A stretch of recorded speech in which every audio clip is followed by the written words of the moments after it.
In 1999, before the age of superhero movies as we know them, we were given Mystery Men. I suppose it's quite possible that you've never even heard of this movie, or maybe you watched it when it first came out and haven't thought about it since. Well, today I'm going to talk a little bit about it and why I think this movie is awesome. The comedy Ben Stiller that we know nowadays in 2021 wasn't the same comedy Ben Stiller that we knew until this movie really shaped his career as the guy that you all know and love from Zoolander and Night at the Museum. And him cast alongside William Macy and Hank Azaria makes for a really great time. It truly is an underdog story to take three heroes, the very unlikely guys that they are, one master of cutlery, one master of chivalry, and the other master of his own rage, coming in to save the day from the world's greatest supervillain and saving the world's greatest superhero. In a time well after Christopher Reeve's Superman, and a time a little bit before Tobey Maguire's Spider-Man, this movie really did, I think, shape the superhero genre. Wait. Doesn't the title say that this is a parody? Yeah, of course, it is a parody, but it is very much its own unique thing as well. I'm going to do my best to keep this part relatively spoiler-free, but I am going to start talking a little bit about the heroes themselves.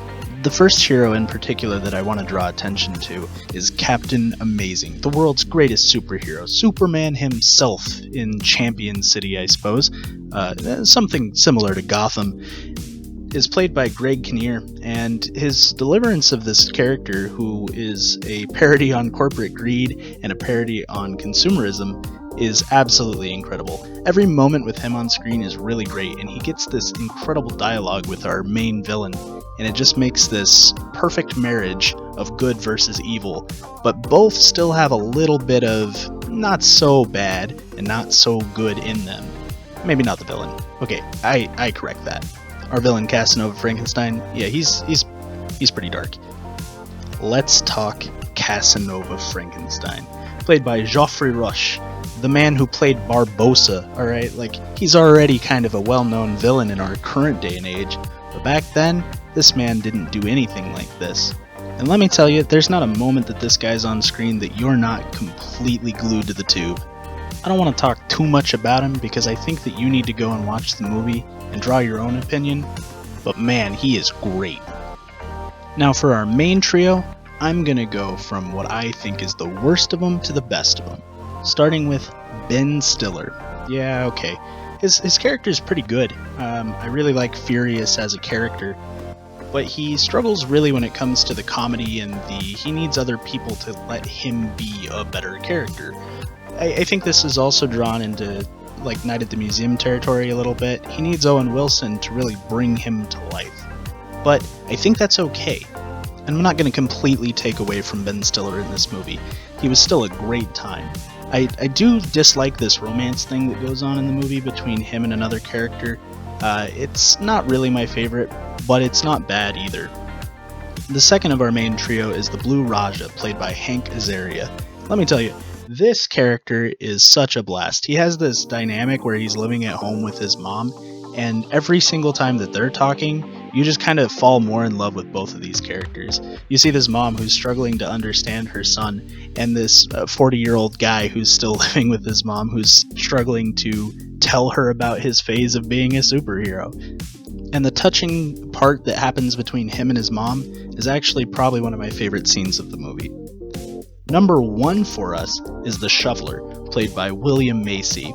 Let me tell you what, this guy is the best hero ever, and he would take on Goku, alright? No, maybe not Goku, but he is an absolute Chad, alright? This guy is out here to take the system down. He's out here to go rescue our hero Captain Amazing, and he's gonna beat the villains, or he's gonna eat an egg salad sandwich. The dynamic between him and his wife in the movie is one that I think we don't really touch on when we're looking at superhero movies. How can you take somebody who carries a shovel and goes to fight crime seriously? And I think that really is expressed in his wife Lucille's voice, her tone, and her entire dialogue between him throughout the film.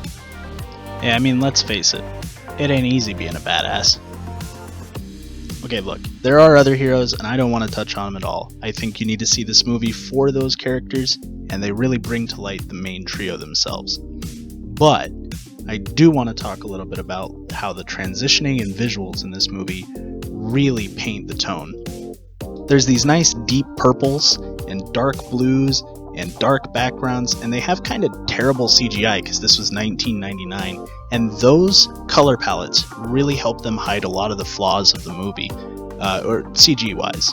But it also sets this tone of the dark, ominous presence that's going on within this corrupt city where superheroes and supervillains absolutely exist. It's kind of like looking at Christopher Nolan's Batman and seeing those visuals compared to Tim Burton's visuals. It's actually really cool, and I think it does a great justice to what the movie's trying to portray. Now, I'm not going to go and say that this movie isn't without its flaws. There's some moments where the film feels a little bit sluggish, and there's times where the music doesn't really fit the tone all too well. However, every time the Disco Gang, one of our other villainous teams, shows up on screen, they bust in some great disco jams, and you have a great time. I mean, how could you not enjoy Eddie Izzard dancing to one of the greatest disco songs of all time? As far as comedy's concerned, there's also some flaws with fart jokes. However, one of our main heroes has the power to fart, so I feel like it's excusable, and again, this is a parody, so whatever route they wanted to take, I feel like I'd be okay with as long as they stuck true to that. However, the dialogue comedy between all the characters is absolute gold, and every time somebody speaks on this movie, it really feels genuine. And that holds true from the beginning of the film to the end of the film. There's some perfect comedy between every character as well as perfect lines. It's a great time.